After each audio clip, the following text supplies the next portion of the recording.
Olá, queridos estudantes do aprendizado marista Padre Lancísio. Hoje nós vamos aprender sobre o sistema de numeração. Quem aí de casa já ouviu falar sobre o sistema de numeração?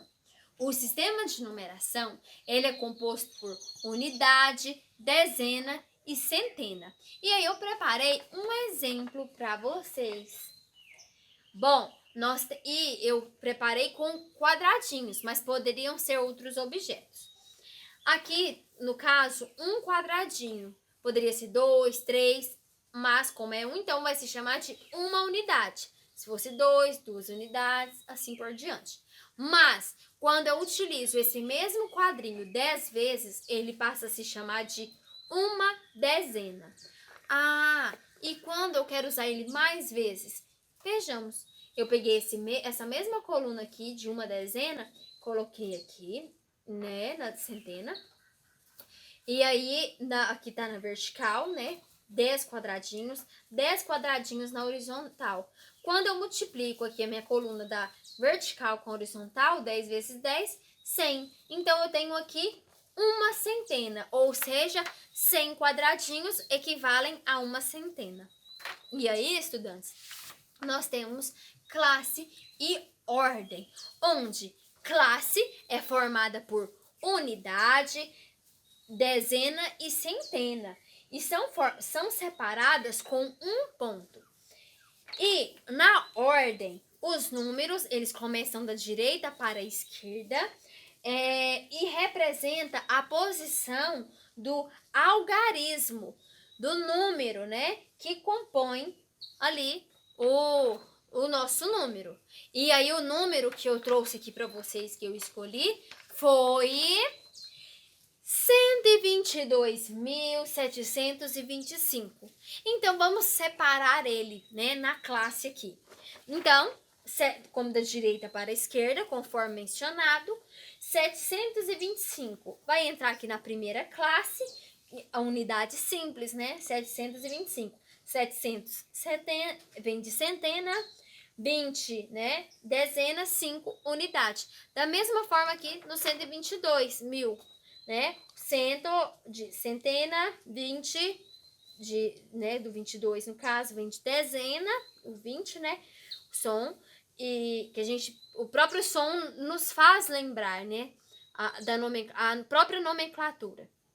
E aí o 2 aqui, unidade. Daí a professora separou as ordens aqui, né, da direita para a esquerda, primeira ordem, segunda ordem. Tem essa mesma representação aqui, essa colocação, nas atividades de vocês aí do roteiro. Depois, no momento de realizar a atividade, para vocês ver se entendeu a explicação, na hora de colocar em prática, vocês atentem nessa separação da ordem para fixar bem melhor. Então, e aí quando nós falamos de número, eu me recordo lá da nossa aula de geografia, onde os países, eles são divididos por populações, né? Cada país com a sua população.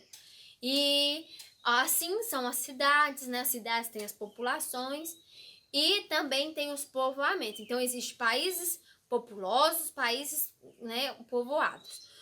Bom, vamos definir aí, entender o conceito de população. Quando nós falamos de população, são as pessoas que ocupam aquele lugar. Por exemplo, a população silvaniense, as pessoas que ocupam, fazem parte da cidade de Silvânia.